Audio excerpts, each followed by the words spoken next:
In order to create money supply, they have to add more debt to the system. And the reason they have to add more debt to the system is because the interest doesn't exist to pay previous debt. So it's a mathematics thing where you can't stop issuing debt because then the existing debt collapses. It goes back to Richard Russell's inflate or die.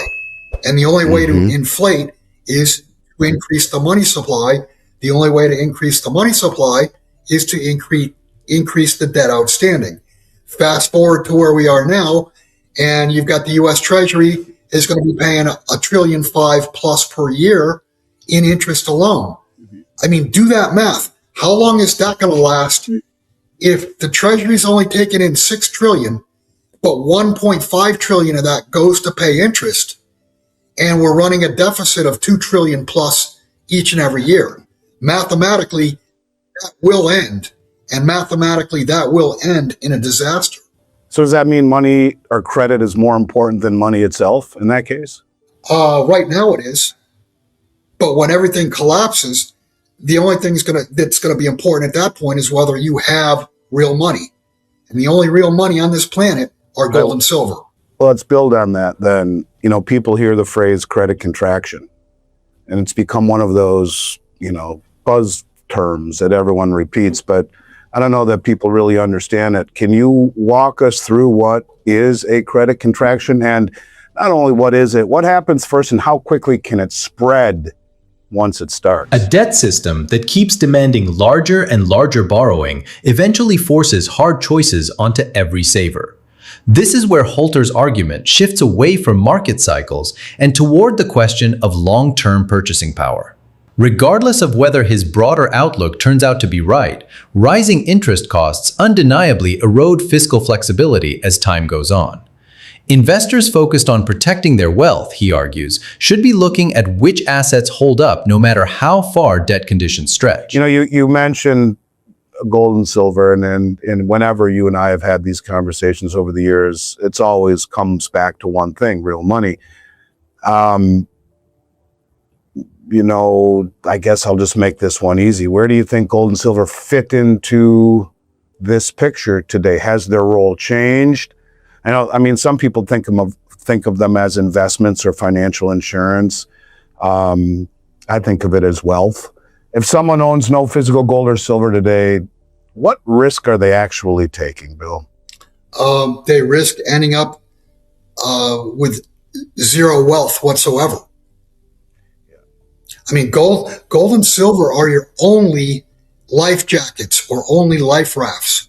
They're the only thing that's going to float when everything collapses.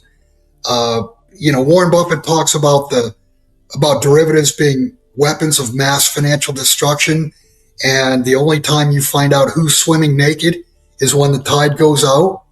Well, when the tide goes out, if you're sitting on gold or you're sitting on silver, when the system does reboot, you're going to be among that small population, 0.5% of the world, that actually has wealth, because gold and silver cannot bankrupt in a world that is currently bankrupting.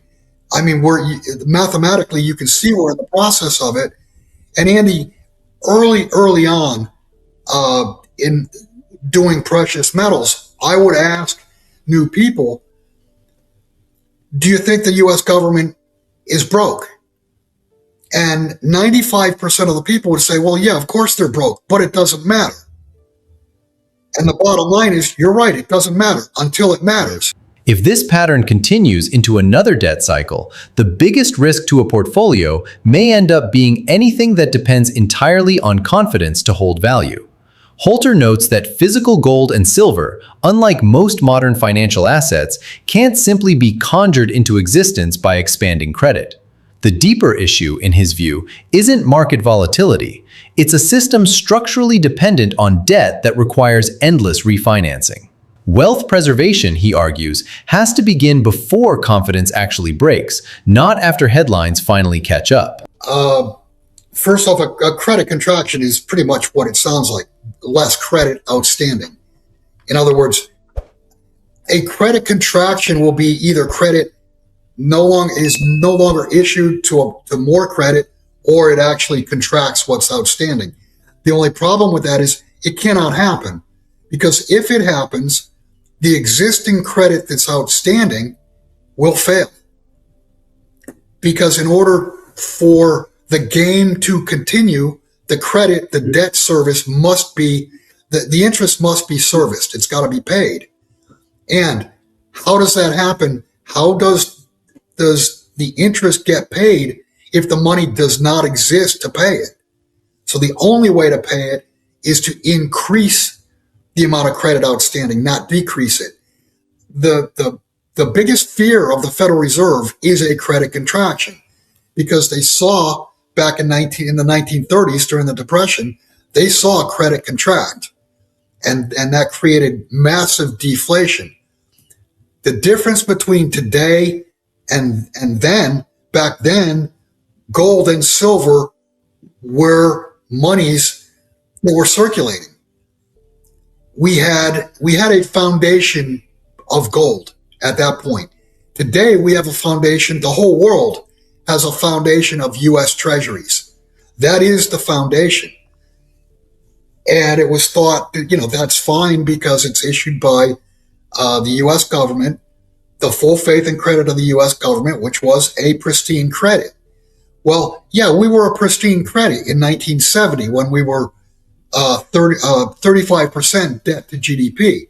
Now we're 130% debt to GDP. And Andy, if you remember when you went to college or got out of college, back then, any country that got to 100% debt to GDP, they were considered a banana republic.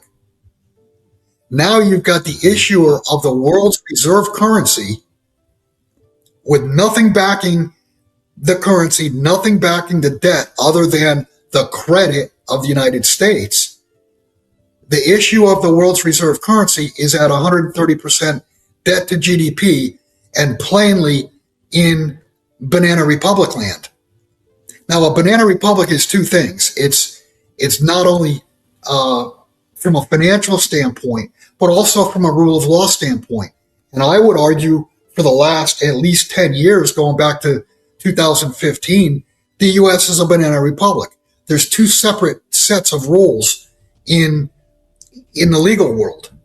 Yeah, that was very obvious during the previous administration. And I think, which leads me, I don't think the average American fails to appreciate. I think the average American does fail to appreciate just how dependent our entire economy is on expanding credit. So, I don't know many people who are as well positioned as you are in every single way, without getting into it, to weather whatever comes, whatever type of event comes. So my question to you is,